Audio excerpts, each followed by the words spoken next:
यहाँ पे आप देखिए कितने सॉफ्ट और कितने मॉइस्ट किस्म के ये कपकेक्स, इतनी आसान रेसिपी है ना ये वाली, तो आप ज़रूर इसे ट्राई कीजिएगा और मुझे फीडबैक ज़रूर दीजिएगा। यहाँ पे आप देखिए कितने सॉफ्ट हैं, मुँह में डालते ही घुलते चले जाते हैं और टेस्ट भी इनका इंतहाई शानदार होता है। तो आज मैं आपको कप्स मेजरमेंट के साथ सिखा रही हूँ ये रेसिपी जो है। इसके लिए देखिए सबसे पहले मैंने मैदा लिया है 3/4 कप यानी पौना कप मैदा है। आप देख सकते हैं कि ऊपर से एक हिस्सा खाली है इसका। पीसी हुई चीनी मैंने ली है आधा कप लेवल करके, और उसके अलावा मैंने लिया है baking powder 1 and half teaspoon, vanilla essence आप लेंगे 2 टीस्पून, येलो फूड कलर है जो कि 1 ड्रॉप यूज़ होगा, और ये है कुकिंग ऑयल, ये भी आधा कप। इसी कप से मेजर करके ना आधा कप ऑयल मैंने डाल लिया था इसके अंदर पहले, बाद में इसमें मैंने डाल दी थी चीनी। नॉर्मल टेम्परेचर वाला दूध लिया है 2 टेबल स्पून। अब यहाँ पे मैंने अंडे 2 अदद लिए हैं, लेकिन अंडे आपने ज़रा बड़े साइज़ के इस्तेमाल करने हैं। एक बिल्कुल छोटे-छोटे अंडे होते हैं, उनके साथ फिर आपके कपकेक थोड़े बनेंगे, इसलिए कोशिश कीजिएगा ज़रा बड़े साइज़ के अंडे लीजिएगा। तो सबसे पहले एक बाउल के अंदर तोड़ के डाल देंगे 2 अदद अंडे। अच्छा, अंडे आपके फ्रिज वाले ठंडे हरगिज़ नहीं होने चाहिए, नॉर्मल टेम्परेचर रूम टेम्परेचर वाले होने चाहिए। अगर फ्रिज वाले हों तो उनको ये नहीं कि उनका केक नहीं बनेगा, केक उनका बन जाएगा, लेकिन ये है कि आप 1-2 घंटे पहले निकाल के उन्हें फ्रिज से बाहर रखेंगे। उनकी ठंडक जब ख़त्म हो जाए, जब वो नॉर्मल टेम्परेचर पे आ जाएँ, तो फिर आप उसके साथ केक बनाइएगा। मुझे बहुत ज़्यादा कमेंट्स आ रहे थे जी कि क्या फ्रिज वाले अंडों से केक क्यों नहीं बनता? तो जनाब बन जाता है, लेकिन उस टाइम नहीं बनता जब वो ठंडे होते हैं। अच्छा, यहाँ पे देखिए अंडों को मैंने थोड़ा-सा हैंड विस्कर के साथ बीट किया है और इसके अंदर डाल दी है पिसी हुई चीनी, और साथ मैंने इसमें डाल दिया है वनीला एक्सट्रैक्ट।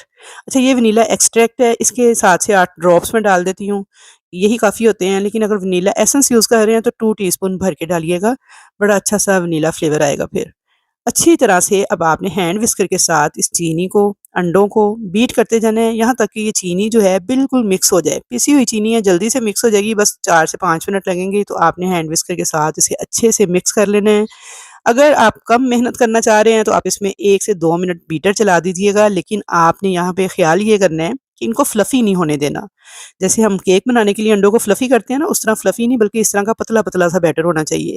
यहाँ पे देखिए ये मैंने अच्छी तरह से चीनी को अंडों के साथ मिक्स कर लिया था। अब मैंने इसमें डाल दिया है कुकिंग ऑयल, और इस तरह थोड़ा-थोड़ा डालते जाना है, आपने साथ-साथ बीट करते जाना है, और इस तरह से आपने 1 से 2 मिनट तक ऑयल को भी अच्छी तरह से बीट कर लेना है। अच्छा, इस रेसिपी को आप जूसर जग में भी बना सकते हैं। उसमें ये है कि आपने अंडे डालने हैं, चीनी डालनी है, ऑयल डालना है, वनीला एसेंस डालना है। सारा कुछ डाल के आपने 2 से 3 मिनट बिल्कुल लो स्पीड पे ना जूसर जग को चला देना है। उसके बाद आप इस बैटर को डाल लीजिएगा इस बॉल के अंदर, और बाकी का सारा प्रोसीजर सेम होगा। तो यहाँ पे मैंने आपको बैटर चेक करवा दिया है, तो बस ऐसा ही पतला-पतला बैटर आपका होगा जब आप हैंड विस्कर से करेंगे। अगर आप जूसर जग में करेंगे तब भी ये ऐसा ही होगा। अगर आप इसमें हल्का-सा बीटर चला देंगे 1-2 मिनट, तो तब भी इतना पतला ही रखना है इसको। अब यहाँ पे मैंने मैदा लिया है 3/4 कप, और इसके अंदर डाल दिया है 1.5 चाय का चम्मच बेकिंग पाउडर। बेकिंग पाउडर को आपने फ़ौरन से बंद करके डब्बी को इस तरह से एयर टाइट कर देना है। अक्सर हम खुला छोड़ देते हैं, उससे क्या होता है बेकिंग पाउडर का असर ख़त्म हो जाता है। अच्छा, यहाँ पे देखिए जी बेकिंग पाउडर डाल के अब इस मैदे को हम छान लेंगे। तो यहाँ पे एक टिप ये है कि आपने इस मैदे को 3 मरतबा छानना है, फिर आपके केक बहुत सॉफ्ट और बहुत स्पंजी, बहुत फ्लफ़ी बन के तैयार होंगे। तो बस देखिए रेसिपीज़ तो यूट्यूब पे बहुत ज़्यादा है, मेरे से भी बहुत ज़्यादा अच्छे-अच्छे टीचर यूट्यूब पे बैठे हुए हैं जो सिखाने वाले हैं। बस ये टिप्स होती हैं जिनको आपने फ़ॉलो करना होता है, तो यकीन करें आपकी रेसिपीज़ जो है ना नेक्स्ट लेवल पे चली जाती हैं। तो टिप्स को ज़रूर फ़ॉलो किया करें, कॉपी पेंसिल डायरी पास रख के बैठा करें, रेसिपीज़ नोट किया करें और साथ-साथ टिप्स को नोट किया करें। यहाँ पे देखिए 2 बार मैंने छान लिया है मैदे को, और अब तीसरी बार मैं इसे इस तरह से बोल के ऊपर डायरेक्ट छान लूँगी। जब इस तरह से छान के मैदे को 3 बार आप केक बनाएँगे ना ये वाले, तो ये इतने सॉफ्ट और इतने फ्लफ़ी से केक बन के तैयार होंगे, जबकि जब आप एक बार मैदा छान के बनाएँगे ना, उसमें और इनमें बहुत ज़्यादा फ़र्क होगा। तो ये देखिए, अब ये मैंने तीसरी बार छान के मैदा सारा ऐड कर दिया है। अब इसके ऊपर डाल देंगे 2 टेबल स्पून नॉर्मल टेम्परेचर वाला, यानी रूम टेम्परेचर वाला नॉर्मल दूध है ये डाल देंगे, और साथ इसमें डाल देंगे 1 ड्रॉप येलो फूड कलर का। ये ऑप्शनल है, आप चाहें तो ना भी डालें, लेकिन इससे कलर ज़रा खूबसूरत आता है कपकेक्स का, इसलिए मैं इसमें ऐड कर रही हूँ। अच्छा जी, ये सारी चीज़ें डालने के बाद अब हैंड विस्कर के साथ आपने एक ही डायरेक्शन में इन सारी चीज़ों को अच्छे से मिक्स कर लेना है। डायरेक्शन आपने एक ही रखनी है और अच्छे से मिक्स कर लेना है, इसके अंदर कोई भी गुठली या लम्प वगैरह नहीं रहना चाहिए। तो यहाँ पे ये देखिए जी, मिक्सिंग हो गई थी अच्छी तरह से, सारा मैदा-शैदा हर चीज़ जो है इसमें अच्छे से मिक्स हो गई है, और यहाँ पे आप ज़रा इसकी कंसिस्टेंसी चेक कीजिए। तो बस ऐसी कंसिस्टेंसी होनी चाहिए। तो अब हम इस बैटर को डालेंगे जी कपकेक्स ट्रे के अंदर। यहाँ पे मैंने 12 कपकेक्स वाली जो ट्रे थी उसके अंदर कपकेक लाइनर लगा के इसको सेट कर लिया था। अच्छा, इस लाइनर का जो साइज़ है ना ये है 10 सेंटीमीटर। अगर आप 11.5 सेंटीमीटर या फिर 12 सेंटीमीटर वाला लाइनर यूज़ करेंगे ना, उसके साथ आपके 8 कपकेक बनेंगे। क्योंकि ये छोटा लाइनर है 10 सेंटीमीटर वाला, तो इसके साथ पूरे-पूरे ये 12 बन के तैयार हुए थे। आइसक्रीम स्कूप की मदद से एक-एक स्कूप जो है मैं इसके अंदर डालती जा रही हूँ और ऊपर से आपने इतना-इतना इसे खाली छोड़ना है। तकरीबन देखिए आधे इंच के बराबर जो है ना स्पेस ऊपर से आपने खाली छोड़नी है। फिर आपका कपकेक जो है ना बिल्कुल लाइनर के अंदर परफेक्ट पूरा-पूरा आएगा।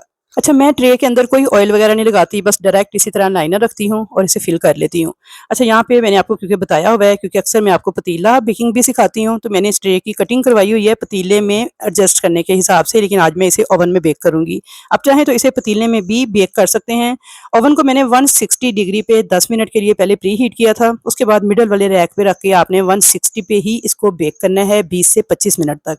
20 मिनट के बाद आपने चेक कर लेना है, अगर कुछ कसर हो तो आपने इसे मज़ीद बेक कर लेना है। तो तकरीबन 22 से 23 मिनट लगे थे और ये परफेक्ट बेक हो गए थे। पतीले में बेकिंग के लिए आपने ये करना है, मैंने आपको बहुत बार पतीला बेकिंग की टिप्स बताई हैं, लेकिन आपने पतीले को बहुत अच्छे तरीके से 10 मिनट तक तेज़ आंच पे प्री हीट करना है। उसके बाद आपने इसके अंदर कपकेक्स वाली ये ट्रे रख देनी है और पतीले में इसको तकरीबन टाइम लग जाता है 30 से 35 मिनट। तो 30 से 35 मिनट बिल्कुल लो फ्लेम पे आपने इनको बेक करना है।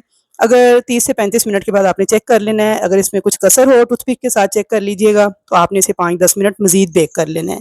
तो यहाँ पे तकरीबन इन्हें 22 मिनट लगे थे ओवन में 160 डिग्री पे मैंने इसे सिर्फ लोअर रॉड ऑन करके बेक किया था। तो यहाँ पे ये देखें जी, आप अगर बिगनर हैं तो आप इनको चेक भी कर सकते हैं टूथपिक की मदद से, वरना दिखने से ही अंदाज़ा हो जाता है कि ये बेक हो गए हैं या नहीं। तो यहाँ पे ये देखिए, कोई मैंने ऑयल वगैरह नहीं लगाया था ट्रे के अंदर, तो फिर भी देखें क्योंकि हमने इसके अंदर ही ऑयल शामिल किया हुआ था, तो बहुत ज़बरदस्त किस्म के ये बेक हो गए हैं। देखिए नीचे किसी भी किस्म का कोई ये चिपके नहीं है, कुछ भी नहीं हुआ। अच्छा जी, यहाँ पे देखें ये सारे कपकेक्स जो हैं इनको मैंने निकाल लिया था कपकेक ट्रे में से और अब मैं आपको ना एक चेक करके दिखा दूँ कि ये अंदर से कितने सॉफ्ट और कितने फ्लफ़ी बन के तैयार होते हैं। अच्छा, आप इनके अंदर कोई फ्रूट्स वगैरह भी अगर ऐड करना चाहें तो कर सकते हैं। जब आपने बैटर डालना है कपकेक ट्रे के अंदर, तो आप इसके अंदर स्ट्रॉबेरी या मैंगो वगैरह के जो चंक्स हैं वो भी काट के डाल के इनको साथ ही बेक कर सकते हैं, तो वो आपके फ्रूट कपकेक बन के तैयार हो जाते हैं। मैं यहाँ पे सिंपल आपको बनाना सिखा रही हूँ, लेकिन अगर आप डालना चाह रहे हैं, जैसे आजकल स्ट्रॉबेरी का सीज़न है, मैंगो का सीज़न हो, तो आप छोटे-छोटे बारीक से चंक्स काट के ना, तो आप ऊपर-ऊपर उनको डाल दीजिएगा, तो वो भी इनके साथ ही बड़े अच्छे से बेक हो जाएँगे। बहुत मज़े के लगते हैं वो भी। तो यहाँ पे देखें जनाब, हमारे पूरे-पूरे 12 कपकेक्स कितने बेहतरीन डूम के साथ बन के तैयार हो गए हैं। एक मैं अब आपको को तोड़ के दिखा रही हूँ, तो ये देखें, जब अच्छे से बेक हो जाता है कपकेक, तो देखिए लाइनर अपने आप ही कपकेक को छोड़ देता है। आपको कोई भी ऑयल वगैरह जो है ना ट्रे के अंदर लगाने की ज़रूरत नहीं होती। तो ये देखिए, और यहाँ पे देखिए कितना मॉइस्ट है, कितना सॉफ्ट और स्पंजी है, मुँह में डालते ही घुलता चला जाता है और बेहतरीन टेस्ट के साथ ये बन के तैयार होता है। ज़रूर से आपने इस रेसिपी को ट्राई करना है और मुझे फीडबैक ज़रूर देना है। मुझे आप लोगों के कमेंट्स का रहेगा इंतज़ार। और जनाब इसके ऊपर आपने क्या करना है, जब इनको निकालना है ना गरम-गरम आपने ओवन में से, तो आपने शुगर सिरप बना लेना है 1 टेबल स्पून चीनी डाल के आधे कप पानी के अंदर, और ब्रश के साथ ना एक-एक ब्रश आपने उस शुगर सिरप का ना इन कपकेक्स के ऊपर फेर देना है। उससे क्या होगा, ये बिल्कुल मॉइस्ट रहेंगे, ऊपर से ना हार्ड नहीं होंगे, ना ही ड्राई होंगे।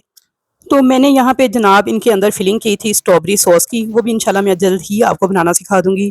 स्ट्रॉबेरी सॉस के साथ फिलिंग करके ऊपर मैंने क्रीम के साथ इनको डेकोरेट किया था। साथ मैंने चिकन ब्रेड डाल के ना ये बॉक्सेस तैयार किए थे अपने उन रेगुलर कस्टमर्स के लिए जो कि मुझसे केक ऑर्डर करते हैं, और 2 मैंने अपनी नंदों को भेजे थे। ईद के तौर पे साथ उनको ईदी भेजी थी और इस तरह से मैंने इनको डेकोरेट किया था। ये मैं आपको एक दिखा देती हूँ, देखिए स्ट्रॉबेरी सॉस मैंने डाली है। अच्छा, मैंने होममेड स्ट्रॉबेरी सॉस भी इस दफ़ा बनाई थी, वो भी मैंने काफ़ी ज़्यादा ऐड की थी, वो ख़त्म हो गई थी, तो अब आखिरी ये रह गया था, तो सोचा चलें आपको दिखा देती हूँ। तो इसके अंदर मैंने रेडीमेड सॉस डाली है। ऊपर से मैंने क्रीम के साथ इस तरह से इनको कवर कर लिया था और ये मैंने अपने तैयार किए थे जनाब गिफ्ट बॉक्सेस ईद मुबारक का टैग लगा के। तो आई होप कि आज की वीडियो आपको पसंद आई होगी। वीडियो अगर अच्छी लगी है तो इसे लाइक करें, शेयर करें, चैनल पर नए हैं तो सब्सक्राइब कर लें और फीडबैक देना मत भूलिएगा। मुलाकात होगी आपके साथ एक अच्छी नई रेसिपी के साथ। अल्लाह हाफ़िज़।